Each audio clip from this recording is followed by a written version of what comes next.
ان 5 لوگوں کو نیند نہیں آتی۔ حضرت محمد صلی اللہ علیہ وسلم نے فرمایا 5 لوگوں کو نیند نہیں آتی۔ وہ 5 لوگ کون سے ہیں؟ جاننے کے لیے ویڈیو کو پورا ضرور دیکھیں۔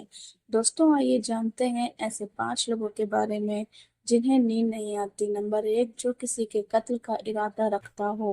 قرآن پاک میں اللہ تعالیٰ فرماتا ہے جو شخص کسی مسلمان کو جان بوجھ کر قتل کرے تو اس کی سزا جہنم ہے جس میں وہ ہمیشہ رہے گا، اور اللہ اس پر غضب نازل کرے گا اور لعنت بھیجے گا، اور اللہ نے اس کے لیے بڑا عذاب تیار کر رکھا ہے۔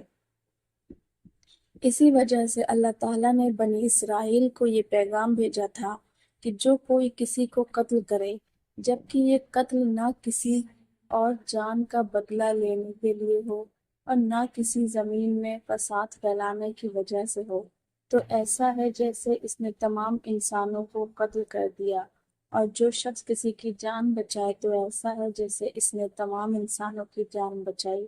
مطلب یہ ہے کہ ایک شخص کے خلاف قتل کا یا جرم پوری انسانیت کے خلاف جرم ہے، کیونکہ کوئی شخص ناحق قتل کا ارتکاب اس وقت کرتا ہے جب اس کے دل میں انسان کی عزت کا احساس مٹ جاتا ہے۔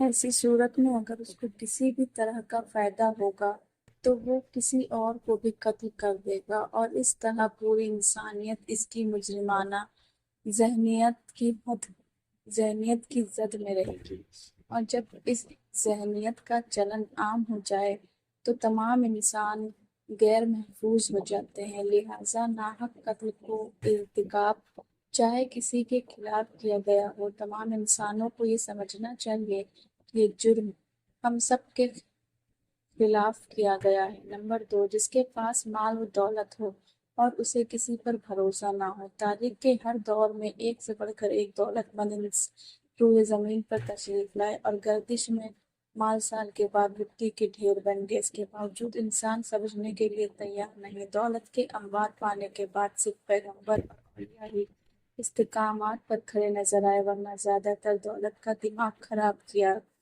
اور انسان غرور کا شکار ہوا۔ اور پھر یہی وہ مقام ہے جہاں پر اس دنیا کا اکلوتا وارث خالق کائنات حرکت میں آتا ہے۔ پھر وہ دراز رسی کو کھینچ کر انسان کو نشان عبرت بنا دیتا ہے۔ اس کی سب سے عبرت انگیز مثال قارون کی ہے، جس کے خزانے کی شہرت ضرب مثل بن چکی ہے۔ نمبر 3، وہ جس نے لوگوں سے بہت سی جھوٹی باتیں کہی ہوں اور لوگوں پر جھوٹے الزام لگائے ہوں۔ حدیث شریف میں آتا ہے کہ جھوٹے گواہ کے قدم اٹھنے بھی نہ پائیں کہ اللہ تعالیٰ اس کے لیے جہنم واجب کر دے گا۔ جس نے کسی مسلمان کو ذلیل کرنے کی غرض اس پر الزام لگایا، اللہ وہ اپنے کہنے کے مطابق عذاب پالے۔ جو کسی مسلمان پر ایسی چیز کا الزام لگائے جس کے بارے میں وہ خود بھی نہیں جانتا ہو تو اللہ تعالیٰ اسے جہنمیوں کے خون اور پیپ جمع ہونے کے مقام پر اسے اس وقت تک رکھے گا جب تک کہ اپنے الزام کے مطابق عذاب نہ پالے۔ نمبر 4، وہ جس کی ذمہ داری زیادہ ہو لیکن اس کے پاس دینے کے لیے کچھ نہ ہو۔ قیامت کی سب سے تلخ ترین اور سفاک حقیقت بھوک ہے۔ انسان، چرندے، پرندے اور وہ مخلوق اپنی بھوک کے سامنے بے بس ہو جاتے ہیں۔ غریب بیسہارا لوگوں کے سامنے بھوک ایک بڑا مسئلہ ہے۔ مسلمان ہونے کے ناطے اوپر یہ فرض ہے کہ ہم اپنے ارد گرد رہنے والے غریب اور بے سہاروں کی مدد کریں، جو اللہ تعالیٰ کے یہاں سب سے زیادہ پسندیدہ عمل ہے۔ ایک حدیث میں آپ صلی اللہ علیہ وسلم نے فرمایا، یہ افضل عمل ہے کہ تم اپنے مومن بھائی کو خوشی پہنچاؤ، یا اس کا قرض ادا کرو، یا اس کے کھانا کھلاؤ۔ صاحب استطاعت پر واجب ہے کہ وہ مستحق لوگوں کی بھرپور مدد کرے۔ نمبر 5، وہ جو کسی کے عشق میں مبتلا ہو اور جدائی سے ڈرتا ہو۔ کسی اپنے کی جدائی کبھی بھی آسان نہیں ہوتی۔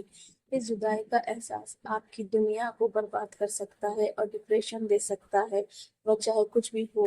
کچھ لوگ محبت کرنے والوں کی جدائی کو جلد ہی قبول کر لیتے ہیں اور آگے بڑھ جاتے ہیں، لیکن کچھ کو ڈپریشن کا سامنا کرنا پڑ سکتا ہے۔ کیا آپ کو رات کو سوتے وقت اکثر کروٹیں بدلنا پڑتا ہے؟ تو اس کی وجہ جو بھی ہو مگر اس کا نتیجہ جلد موت کی شکل میں بھی ہو سکتا ہے۔ یہ بات برطانیہ میں ہونے والی ایک طبی حقیق میں سامنے آئی۔ ایک یونیورسٹی کی تحقیق میں بتایا گیا کہ جن افراد کو رات کو نیند نہیں آتی یا آدھی رات کو جاگ جاتے ہیں ان میں جلد موت کا خطرہ بہت زیادہ ہوتا ہے۔ اس تحقیق میں 5 لاکھ درمیانی عمر کے افراد کو شامل کیا گیا تھا اور دریافت کیا گیا کہ نیند کے مسائل سے 2-4 افراد بالخصوص ذیابیطس